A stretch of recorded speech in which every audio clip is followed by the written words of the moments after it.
Hi everyone. Unfortunately, my colleague Mark can't be with us here with us today, so you'll have to put up with me again. Something I forgot to say in the previous talk was that we're still waiting for encodings to be allocated. So things like CHERI at V2 and CVA6 will need to be updated once RIS5 actually allocates such things to us. Okay, so I'm going to talk about something else, capability management units, something that the academic folk call a tag cache. So CHERI systems require tagged memory, so every word in memory, every CLEN word in memory, double XLEN, has a hardware-managed tag bit. And what we must do is maintain the atomicity between that tag bit and the data throughout the memory system. So in caches of all levels, that's generally okay because you add in a tag bit. But that doesn't work everywhere because typically when you get out to your DRAM, you don't have 129-bit wide DRAM, you have 128-bit or 64-bit. And then you've got to separate out that tag bit and you've got to put it somewhere else. And there's simply no choice. And you have to, again, maintain the atomicity, otherwise the CHERI system breaks. So, as it says here, so system must maintain a tag bit for every memory location, and we must retain the atomicity. Yeah, and it's got the example there, dynamic memory caches. Also last level caches, potentially on a server SOC.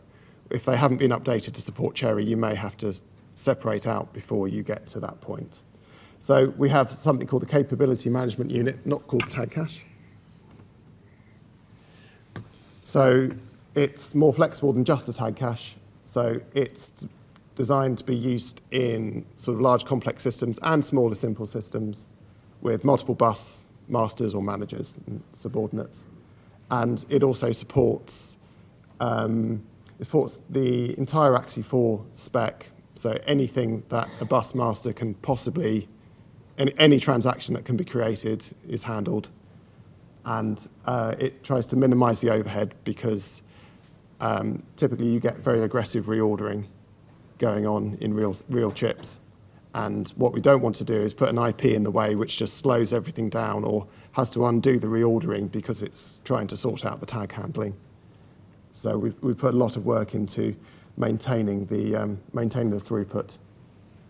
And it also supports a wide range of use cases, which I shall talk about next. Fortunately, the screen's nice and big, so hopefully this is clear. So the use case on the left is the one that we have on our demo outside, where we're running Doom under Linux. So we have the Codasip X730 core dual issue in order, 4 ALUs, which I've spent a lot of time working on. And we have the bus interconnect, and you can see in the lovely Codasip purple, the CMU. And what the CMU is doing is it's taking those transactions with the tag just specified as a user bit on the bus, and then is separating them out so that the tags are either cached locally or stored in a specific region of the DRAM. We have some other examples, so the security island on the top right, where here we have the CMU and its own path to the DRAM. You have the rest of the NOC, which is not tag aware, which is an important aspect. So the rest of the NOC isn't impacted by the tagged memory, but if the rest of the NOC wants to access tagged memory, it must go through that top path into the secure NOC. So really we're separating the NOC into sort of normal and secure, which is supporting tagged memory in that case. And in the bottom one, it's a sort of CHERI-style server where you have tagged memory everywhere, but you also have multiple DRAM chips. And so you'll need one of these IPs in front of every DRAM.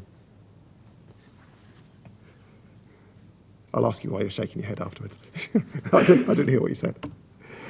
Okay, so CMU supports different modes. The tag stash mode is the simplest, which is where it stores all the tag bits locally and then just sends the data access off to the bus. So this is completely deterministic. It's obviously no slower than just having normal untagged memory. although obviously you'll add a cycle or two of latency as you go through it. Realistically, you have a limit. It says there about 128 megabytes, at which point the local memory is just getting too large. And it's got the example use case of a security island where you just keep all your tagged memory inside. Nothing else can see your tagged memory.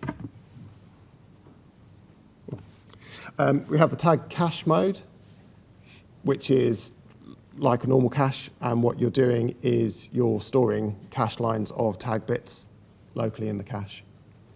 So each tag cache line, depending on the configuration, is likely to represent enough tag bits for a 4K block of memory.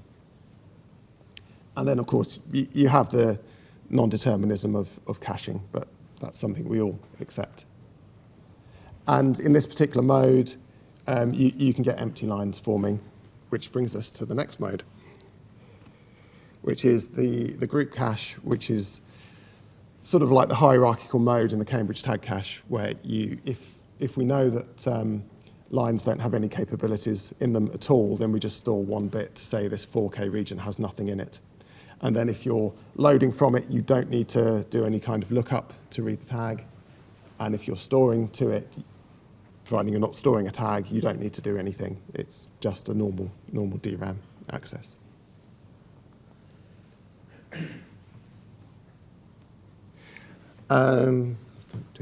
So it's a very configurable IP. So providing you've compiled in all the different modes, you can programmably choose which mode is applied where in memory using NAPOP programming.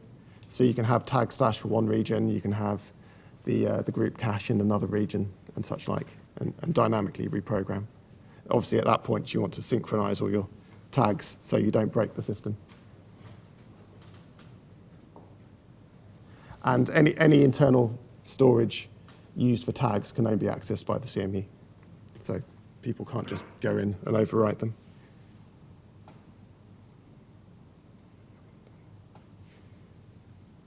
And we've all developed this using our process development framework. So it's ISO certified. It can be used in functionally safe systems.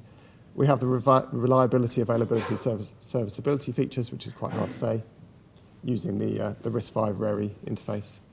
We have performance counters and an efficient tag verification scheme. So you can write to registers, which will then cause certain ranges of memory to have their tags zeroed.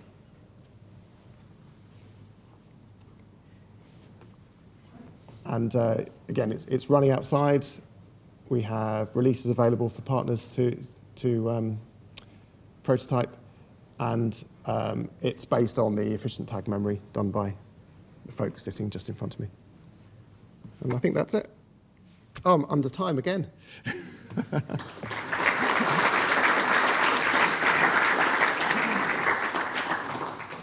So I have a minute and a half. I guess I could take a question. Hi. Yeah, you mentioned a system where you could have one like coexisting non-CHERI and CHERI NOCs, and they're accessing the same DRAM. I was just wondering what you do about denial of service from the kind of non-CHERI aware side, and more specifically, can the non-CHERI aware side make sure that there's a fault in one particular compartment, like CHERI compartment, and not any of the other compartments? So what, denial of service, what, you could just make continual requests into the... Well, you don't have the encryption key, but you can overwrite parts of the encryption memory. Yeah, there'll need to be protections in there to prevent that. Otherwise, I mean, you need to set up the NOC sensibly so you know what the bus masters can actually write to. You wouldn't be allowing something from the sort of the non-secure NOC.